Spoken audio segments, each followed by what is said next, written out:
مجھے خود جنرل باجوہ نے کہا جب یہ افغانستان فتح ہو گیا، کابل پہ قبضہ ہو گیا پورا، تو میرے خیال میں اس کے 1 سال بعد یا 8 مہینے بعد ایسے کچھ ہوگا، تو مجھے جنرل باجوہ نے کہا کہ آپ مفتی صاحب آپ اس مسئلے کو حل کریں اور آپ بیچ میں پڑھیں، آپ جو اختیارات ہم سے لینا چاہتے ہیں ہم آپ کو دیتے ہیں۔ السلام علیکم ورحمۃ اللہ وبرکاتہ۔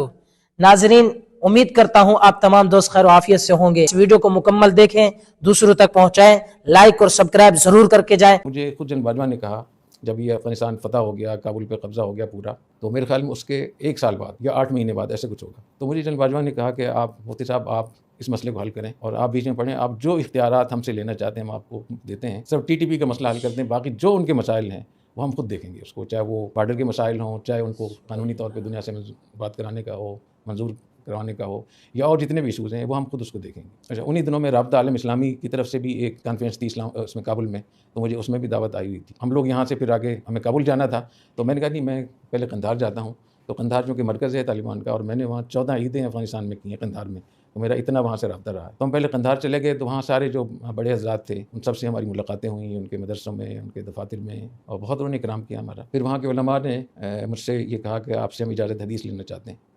تو آپ ہمیں اجازت حدیث دیتے ہیں۔ تو تقریباً 1000 علماء وہاں اکٹھے ہوئے اور انہوں نے اجازت حدیث لی، علماء تھے، دور حدیث کے طلباء تھے وہاں۔ اس کے بعد پھر ایک الگ میٹنگ تھی جس میں 70 علماء تھے، وہاں کے بڑے علماء اکرام۔ اس لیے میں کہتا ہوں کہ افغانستان میں ایک بڑی تعداد ہے لوگوں کی جو پاکستان سے محبت کرتے ہیں، تو انہوں نے کہا کہ ہمیں 5-6 گھنٹے چاہیے آپ کے ساتھ۔ تو میں نے کہا آج تو میں کابل جا رہا ہوں، کیونکہ کابل آج وہاں ایک اس میں میٹنگ ہے، واپسی میں انشاءاللہ یہاں۔ تو انہوں نے کہا کہ ہماری بہت مشکلات ہیں، بارڈر کی مشکلات ہیں، آنے جانے کی مشکلات ہیں، بیمار لوگ ہوتے ہیں اور طرح طرح کی، تو آپ بیچ میں، تو میں نے کہا میں اسی کام کے لیے آیا ہوں اور انشاءاللہ مجھے امید ہے کہ آپ خوشخبری سنیں گے۔ اس کے بعد ہماری میٹنگ تھی گورنر قندھار سے، تو اس میٹنگ سے پہلے اچانک ایک گاڑی آئی اور مجھے انہوں نے کہا کہ میرا نام لیا کہ شیخ عبدالرحیم، میں نے کہا انہوں نے کہا ہم آپ سے الگ سے بات کرنا چاہ رہے ہیں، انہوں نے کہا کہ آپ کو یہاں سے واپس بھیجنے کا فیصلہ ہوا ہے۔ تو ہمارے ساتھیوں نے کہا کہ آج تو ہماری ملاقات ہے گورنر قندھار سے، تو انہوں نے کہا کہ نہیں وہ کینسل ہوگی ملاقات۔ پھر انہوں نے کہا کہ وہ شام 4 بجے آج ہماری پرواز ہے کابل کے لیے قندھار سے، اور وہاں میٹنگ ہے رابطہ عالم اسلامی کی، اور مفتی صاحب کو رابطہ عالم اسلامی نے باقاعدہ دعوت دی ہے اس کے لیے۔ تو انہوں نے کہا کہ نہیں وہ بھی لغو ہوگی، انہوں نے الفاظ استعمال کیے کہ وہ بھی لغو ہوگی، تو آپ لوگ یہاں سے واپس جائیں۔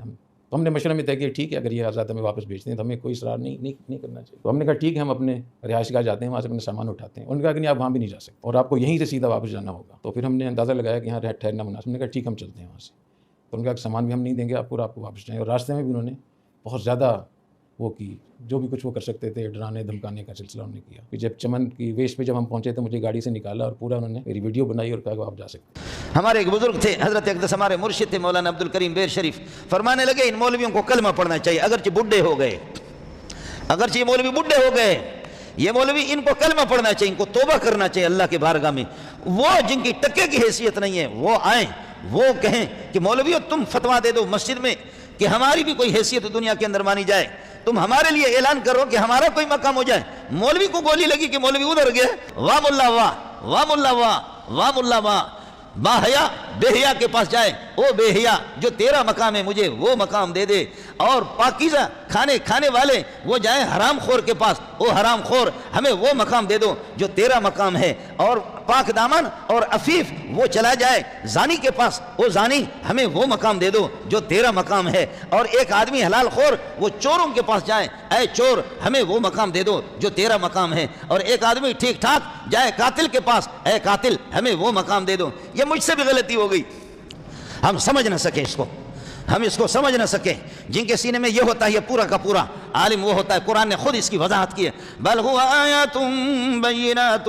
فی صدور الذین اوتوا العلم، ہے کیا تیرا سمجھانا ہے؟ بل هو آیات بینات فی صدور الذین اوتوا العلم، یہ قرآن واضح اس کی آیتیں ہیں، روشن آیتیں ہیں، یہ نور ہے، یہ جن کے سینوں میں ہوتا وہی اہل علم ہے، باقی جاہل کے بچے ہیں۔ میرے خدا کے ہاں اونچے علماء ہیں، میرے خدا کے ہاں اونچے علماء ہیں۔ ہے مولویو بہت نیچے چلا گیا ملا، اور ملا شاہین چھوڑ کر کے شاہین کے گھونسلے کو جا کر کے کبو میں شامل ہونے کی کوشش کر رہے،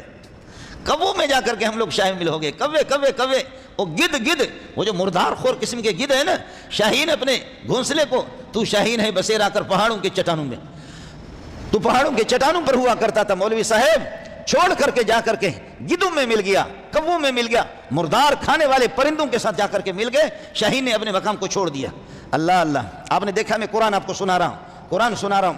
جب سلیمان علیہ السلام کی حکومت تھی، آپ کو معلوم ہونی چاہیے 1.25 لاکھ انبیاء سب کے سب علماء ہے، ان میں سے کوئی ماسٹر نہیں ہے، ان میں سے کوئی ڈائریکٹر بھی نہیں ہے، ان میں سے کوئی اللہ آپ کا بھلا کرے انسپیکٹر بھی نہیں ہے، ان میں سے کوئی ڈی آئی جی بھی نہیں ہے، سب عالم ہیں۔ اس کے بعد مولوی اگر نہ سمجھے تو مولوی ظالم ہے۔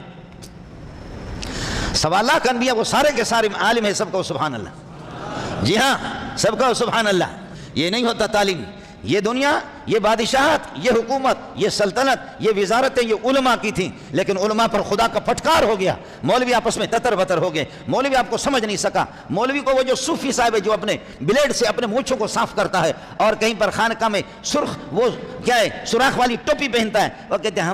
ہم اللہ والے لوگ ہیں، ہم اللہ والے لوگ ہیں، ہمارے سیاست سے کوئی تعلق نہیں ہے، ہماری حکومت سے تعلق نہیں ہے، ہم اللہ والے لوگ ہیں۔ اور لعنت ہو تیری سوچ پر، تو جاہل ہے، تو نے نہ قرآن دیکھا ہے نہ تو نے حدیث دیکھی ہے۔ انبیاء وہ حکمران گزرے ہیں، انبیاء عالم تھے وہ حکمران گزرے ہیں۔ میرے محمد کے غلام میرے نبی سے لے کر کے آگے 800 سال 900 سال تک ہماری حکومتیں ہوئی، بولو سبحان اللہ، بولو سبحان اللہ۔ 800 سال 900 سال ہماری حکومتیں تھیں، کوئی جاہل نہیں تھا، کوئی جاہل، کوئی احتجاج حسن نہیں تھا، کوئی اس میں عمران خان نہیں تھا، کوئی اس میں شہباز شریف بھی نہیں تھا، کوئی اس قسم کا جاہل نہیں تھا، وہ سارے علماء تھے، سب کو سبحان اللہ۔ ہمارے دور اقتدار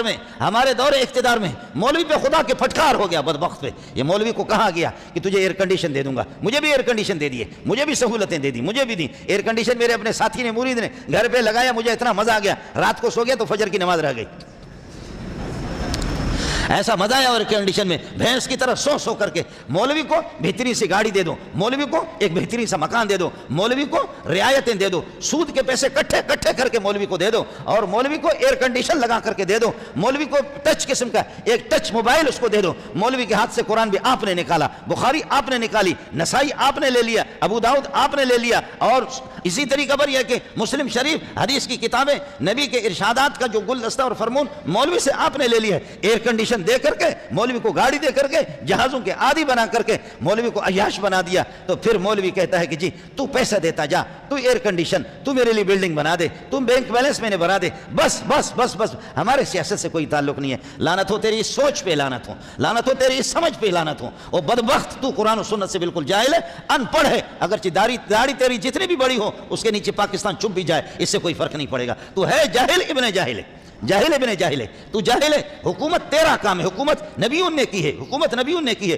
حکومت کر کے عوام بادشاہ و سلطان المسلم ذل اللہ ہے، جو بادشاہ ہوتا ہے وہ اللہ کا سایہ ہوتا ہے، اللہ کے سایہ کے اندر چوری نہیں ہوتی، اللہ کے سایہ میں ڈکیتی نہیں ہوتی، اللہ کے سایہ کے اندر بادشاہ اللہ کا سایہ ہے، اس کے سایہ میں بے حیائی نہیں ہوتی، اللہ کے سایہ میں زنا بدکاری نہیں ہوتی، اللہ کے سایہ کے اندر قتل و غارت نہیں ہوتا، اللہ کے سایہ کے اندر میرا جسم میری مرضی نہیں ہوتی، اللہ کے سایہ کے اندر سود خوری نہیں ہوتی۔ کیسے تو بنے گا؟ اللہ کا سایہ سب سے بڑا کائنات میں علماء ہے، سب کو سبحان اللہ۔ اللہ کا سایہ سب سے بڑھ کر کے علماء ہے، اللہ کا سایہ سب سے بڑھ کر کے۔ لیکن مولوی سمجھ نہ سکے، نظریہ کا سودا کیا، عقیدہ کا سودا کیا، اپنے ایمان کا سودا کیا، اور اس کا آسان طریقہ یہ، اچھی جگہ اس کی شادی کرو، سونی قسم کی لڑکی اس کو دے دو، بہترین قسم کے پیسے دے دو، جہاز دے دو، کوٹھی فراہم کر دو، ایئر کنڈیشن لگا کر کے دے دو۔ وہ ملا جو درختوں کے نیچے رہتے تھے، وہ ملا جو جھوپڑیوں میں رہتے تھے، وہ ملا جو جھوپڑیوں میں رہتے تھے، وہ ملا جو جھوپڑیوں میں رہتے تھے، وہ ملا انہوں نے کبھی سودا نہیں کیا، انہوں نے ایمان کا کبھی سودا نہیں کیا۔ سلام ہو تمہاری غیرت کو، سلام ہو، سلام ہو تمہارے ایمان کو، سلام ہو، سلام ہو مولی منظور ماں باپ تمہارے جوتیوں پہ قربان ہو۔